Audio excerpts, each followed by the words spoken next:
What's up, numbnuts? I'm Ronny Chieng. And I'm Jordan Klepper. This is Sports War, the show where we are legally not allowed to agree with each other. For example, if I say that athletes should be allowed to take steroids to get bigger, Then I say that athletes should be getting smaller, like Ant-Man. I want teeny tiny little athletes. No.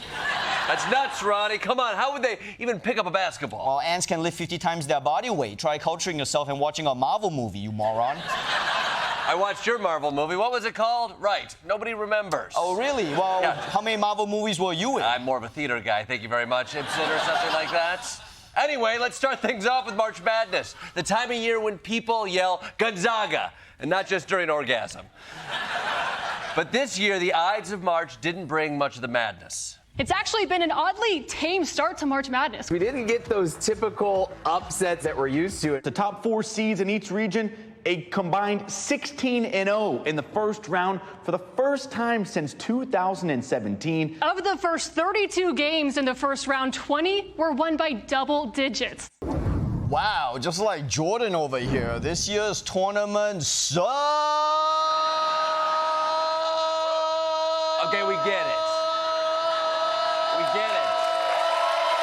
We get it, Ronny. Sucks. Okay. Really? Okay. Where's the drama? Where's the crazy upsets? The only reason I watch these games is to see Duke fans crying to their ascots. Where are my Cinderella stories at? Usually there's at least one fairy tale underdog with a starting lineup of guys that all have heart conditions and whose team is just integrated for the first time. Ronny, I can't tell which is more busted, your bracket or your face. Look, this has been an incredible tournament. I only want to watch major colleges, not some team like Mount Sinai bum getting shellacked by a top dog in the Sweet 16. Honestly, this is the most excited I've been for a Sweet 16 since Ronnie's quinceañera. Okay, quinceañera is at 15, pendejo. Also, mi quinceañera muy excelente. Wow, that layover in Madrid did some wonders, Ronny. Which brings us to our Super Sweet 16 Bet of the Night. Which college mascot will be the first to do over-the-pants stuff at the Sweet 16? As always, brought to you by gambling. It's the fun way to sell your house. Moving on, despite the lack of March Madness upsets, there was one Cinderella story that the entire world could get behind. One of the biggest stars of March Madness in the men's side isn't even a player. 12-seed McNeese State's Cinderella run is over, but people fell in love with their student manager, Amir Khan, a.k.a. Aura.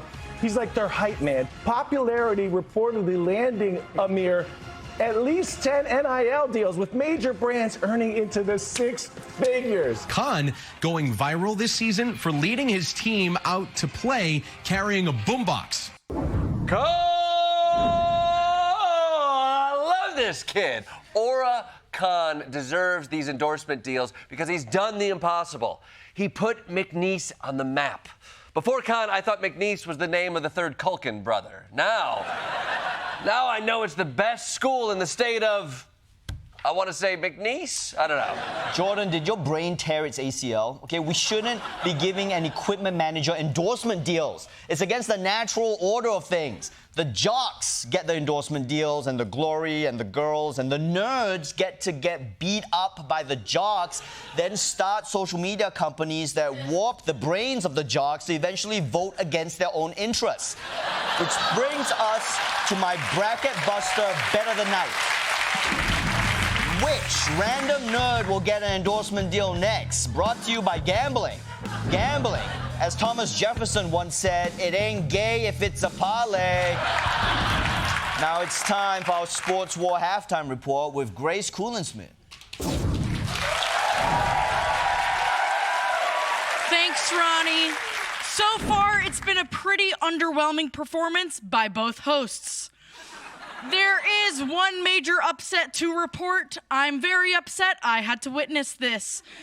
But now I'd like to give everyone an update on the NCAA women's basketball tournament. Thanks, Grace. Wow.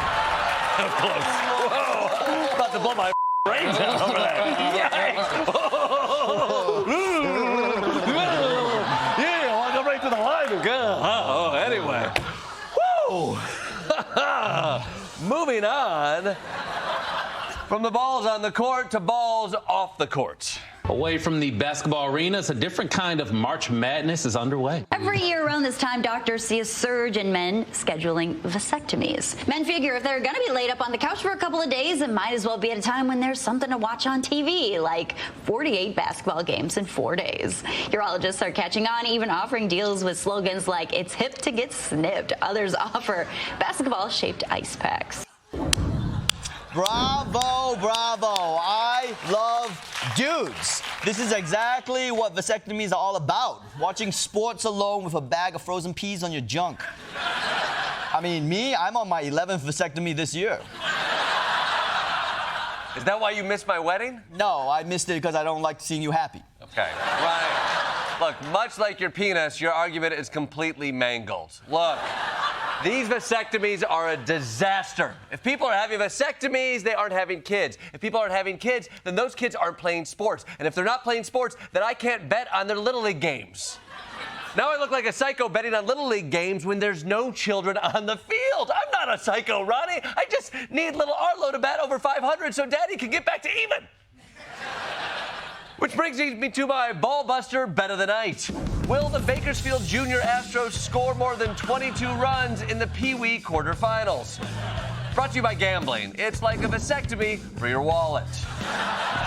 Okay, before we go, let's throw it back to Grace for our post-game report.